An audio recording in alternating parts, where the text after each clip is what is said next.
हमारी श्रृंखला के इस अध्याय में हम महान संत लाहिड़ी महाशय को जानेंगे। यह हमारा सौभाग्य है कि हम उनसे परिचित हो रहे हैं। लाहिड़ी महाशय श्यामा चरण लाहिड़ी 30 सितंबर 1828, 26 सितंबर 1895, जिसे लाहिड़ी महाशय के नाम से जाना जाता है, एक भारतीय योगी गुरु थे जिन्होंने क्रिया योग विद्यालय की स्थापना की थी। 1861 में उनके गैर भौतिक गुरु महाअवतार बाबाजी ने घर पर दर्शन दिए और उन्हें क्रिया योग के योग विज्ञान को गुरुओं द्वारा सदियों की रखवाली के बाद जनता के लिए पुनर्जीवित करने का आदेश दिया। वो भारतीय पवित्र लोगों के बीच असामान्य था कि वो एक गृहस्थ था, शादी कर रहा था, एक परिवार का पालन पोषण कर रहा था और एक सरकारी लेखाकार के रूप में काम कर रहा था, एक आदर्श योगी गृहस्थ। वे पश्चिम में श्री युक्तेश्वर गिरी के शिष्य परमहंस योगानंद के माध्यम से और योगानंद की 1946 की पुस्तक एक योगी की आत्मकथा के माध्यम से उन्हें एक योगावतार या योग का अवतार के माध्यम से जाने गए, क्योंकि लाहिड़ी को स्वयं योग गुरुओं द्वारा प्रचारित करने के लिए चुना गया था। दुनिया के लिए योग के सिद्धांत। प्रारंभिक जीवन। लाहिड़ी का जन्म बंगाल प्रांत के नादिया जिले के घुरनी गांव, वर्तमान में कृष्णानगर शहर के पड़ोस में एक ब्राह्मण परिवार में हुआ था। वो गौर मोहन लाहिड़ी की पत्नी मुक्तकाशी के सबसे छोटे पुत्र थे। जब वो एक बच्चे थे तब उनकी मां की मृत्यु हो गई। उनके बारे में बहुत कम जानकारी है, सिवाय इसके कि वो भगवान शिव की भक्त थीं। 3 या 4 साल की उम्र में उन्हें अक्सर ध्यान में बैठे देखा जाता था। उनके शरीर को उनकी गर्दन तक रेत में दबा दिया जाता था। जब लाहिड़ी 5 वर्ष के थे तब परिवार का पुश्तैनी घर बाढ़ में खो गया था, इसलिए परिवार वाराणसी चला गया, जहां उन्होंने अपना अधिकांश जीवन व्यतीत किया। एक बच्चे के रूप में उन्होंने उर्दू और हिंदी का अध्ययन किया। धीरे धीरे वेदों के अध्ययन के साथ साथ सरकारी संस्कृत कॉलेज में बंगाली, संस्कृत, फारसी, फ्रेंच और अंग्रेजी की ओर रुख किया। वेदों का पाठ करना, गंगा स्नान करना और पूजा करना उनकी दिनचर्या का हिस्सा था। 1846 में उनका विवाह श्रीमती काशी मोनी से हुआ था। 5 उनके 2 बेटे थे, तिनकोरी और डुक्योरी, और 3 बेटियां, हरिमोती, हरिकामिनी और हरिमोहिनी। उनके 2 पुत्र संत माने जाते थे।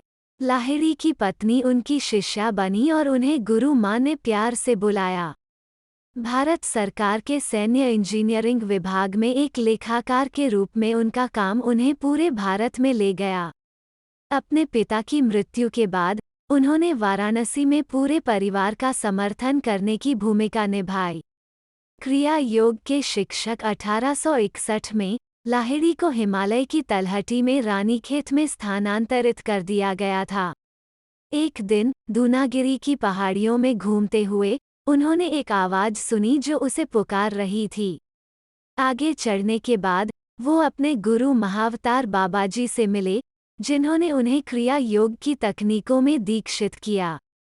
बाबाजी ने लाहिड़ी से कहा कि उनका शेष जीवन क्रिया संदेश को फैलाने के लिए दिया जाना था। इसके तुरंत बाद लाहिड़ी महाशय वाराणसी लौट आए, जहां उन्होंने ईमानदार साधकों को क्रिया योग के मार्ग पर आरंभ करना शुरू किया।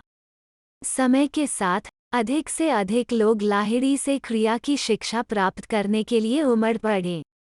उनकी उच्च आध्यात्मिक स्थिति पर ध्यान देने के लिए उनके अनुयायियों ने उन्हें महाशय कहा, जो एक संस्कृत आध्यात्मिक शीर्षक है जिसका अनुवाद बड़े दिमाग वाले के रूप में किया गया है। उन्हें उनके अनुयायियों द्वारा योगीराज और काशी बाबा के नाम से भी जाना जाता था। उन्होंने कई अध्ययन समूहों का आयोजन किया और अपनी गीता सभाओं में भगवद गीता पर नियमित प्रवचन दिए।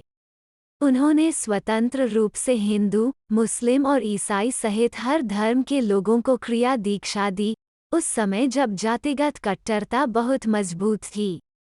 उन्होंने अपने छात्रों को अपने स्वयं के विश्वास के सिद्धांतों का पालन करने के लिए प्रोत्साहित किया, क्रिया तकनीकों को जोड़ने के लिए जो वे पहले से ही अभ्यास कर रहे थे।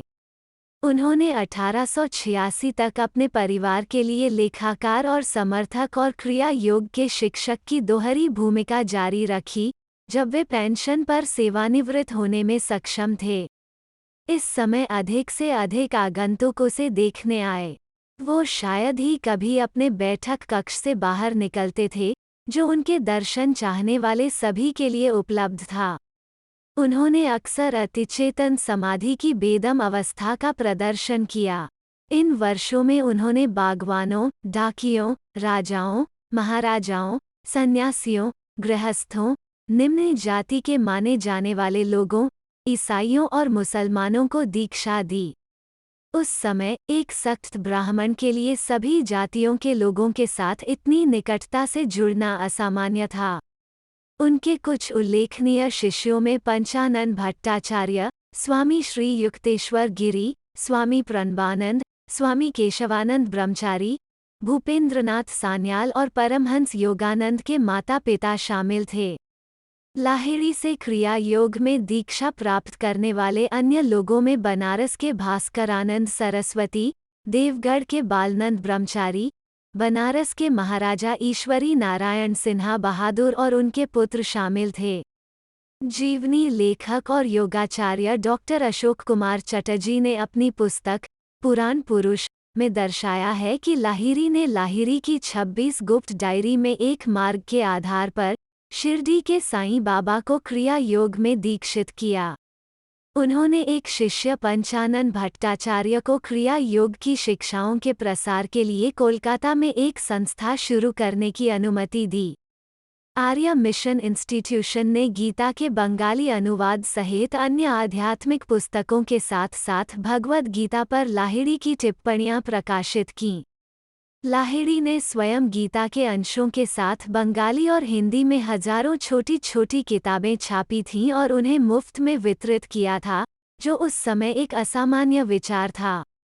1895 में उन्होंने अपने शिष्यों को इकट्ठा करना शुरू किया, उनमें से कुछ को यह बताते हुए कि वे जल्द ही शरीर छोड़ देंगे।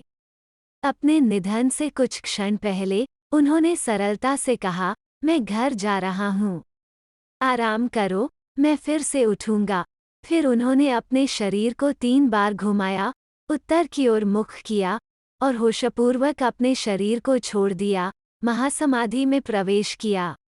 लाहिड़ी महाशय की मृत्यु 67 वर्ष की आयु से 4 दिन पहले 26 सितंबर 1895 को हुई थी।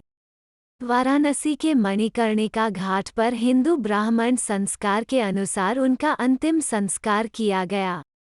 क्रिया योग शिक्षा केंद्रीय आध्यात्मिक अभ्यास जो उन्होंने अपने शिष्यों को सिखाया वह क्रिया योग था, आंतरिक प्राणायाम प्रथाओं की एक श्रृंखला जो अभ्यासी के आध्यात्मिक विकास को तेज करती है।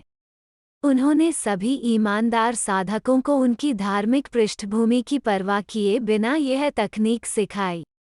कई प्रकार की समस्याओं के जवाब में जो शिष्य उन्हें लाते थे, उनकी सलाह वही होगी, अधिक क्रिया योग का अभ्यास करने के लिए।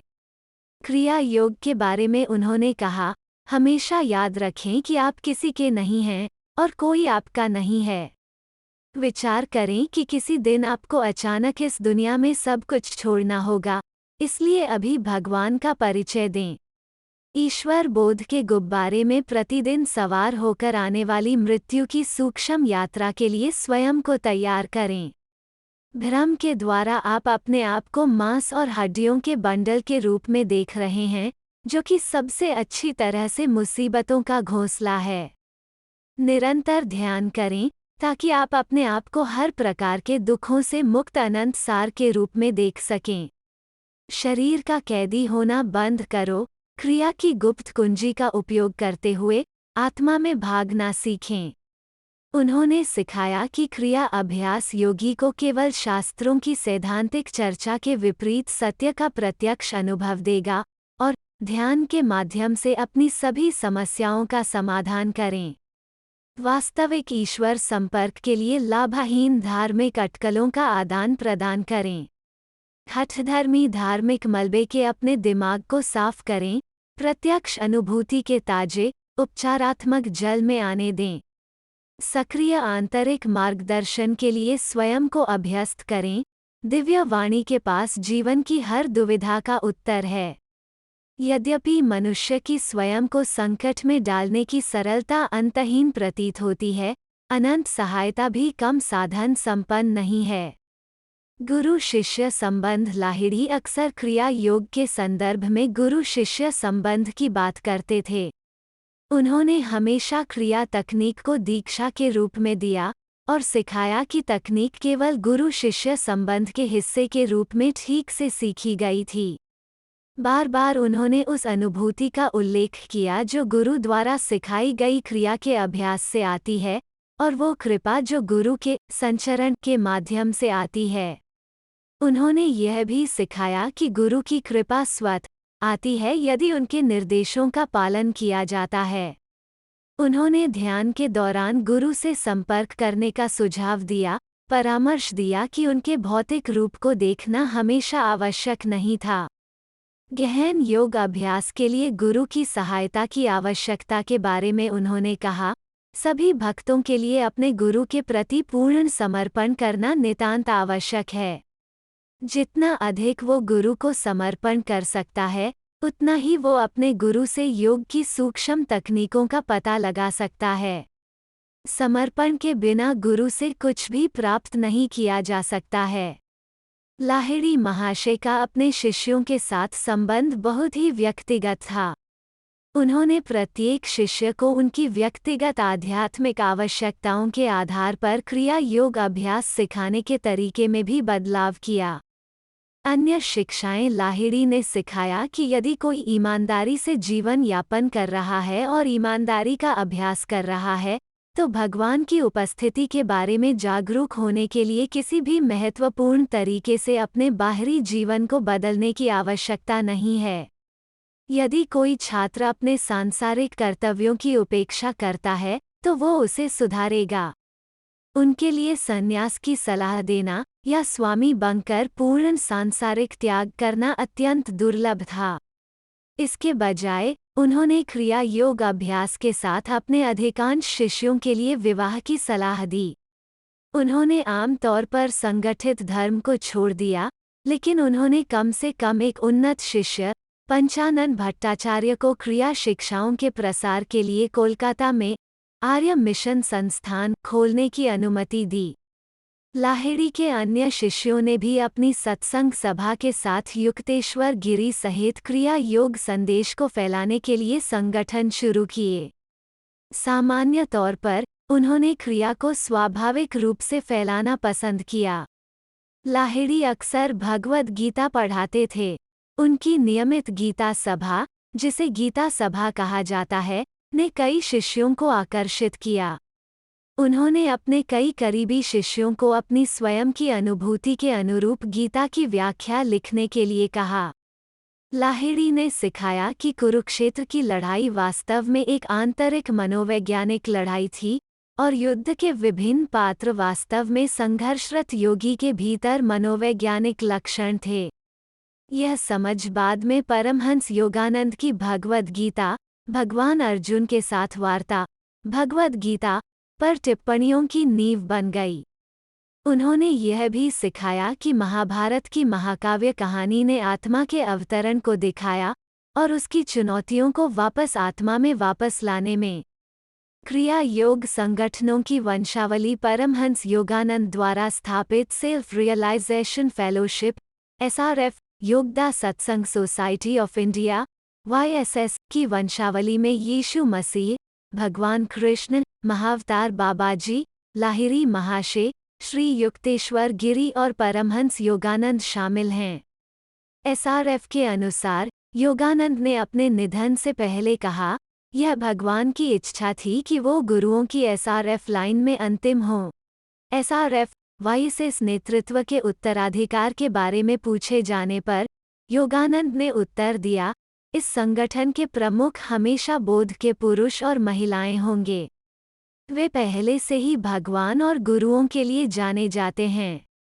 वे सभी आध्यात्मिक और संगठनात्मक मामलों में मेरे आध्यात्मिक उत्तराधिकारी और प्रतिनिधि के रूप में काम करेंगे। क्रिया योग संस्थान के अनुसार उनके वंश में महाअवतार बाबाजी, लाहिड़ी महाशय, श्री युक्तेश्वर गिरी, श्रीमद् भूपेंद्रनाथ सान्याल महाशय, परमहंस योगानंद, सत्यानंद गिरी, हरिहरानंद गिरी शामिल हैं। आपके प्यार और सहयोग के लिए हम आभारी हैं। कृपया चैनल को सब्सक्राइब करें, लाइक करें, शेयर करें और कमेंट करें। धन्यवाद।